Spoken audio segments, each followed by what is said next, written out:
Prešernova rojstna hiša ni potrebovala veliko dela, malo osvežitve, medtem ko gospodarsko poslopje je bil pa večji izziv, ker je bilo pač treba nekdanji hlev, skedenj in pa senik spremeniti v nekaj, kar bo namenjeno javnosti. En izjemen akord prostorsko-časovni, ki ga lahko doživimo skoraj še na nek način v avtentičnem stanju, torej kakor so ga doživljali takrat Prešern in tudi njegovi nasledniki.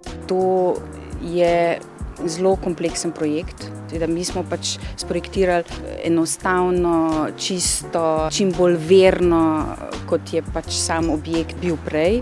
Varovali smo stavbno lupino, materiale, pritličja, omete, gabarit streho, obliko strehe, strešno kritino in pa ta lesen gang, za katerega jaz mislim, da je res imenitno, da se ga je dalo ohraniti v dokaj veliki meri. Brez teh sredstev se bojim, da niti država, še manj pa lokalna skupnost z majhnim proračunom, kaj takega si ne bi mogli privoščiti. Če kam so bila tukaj sredstva zelo dobro vložena. Če sem pa malo poetičen, pa lahko povem, da so bile vložene v prihodnost, v naše otroke, v generacije, ki šele prihajajo.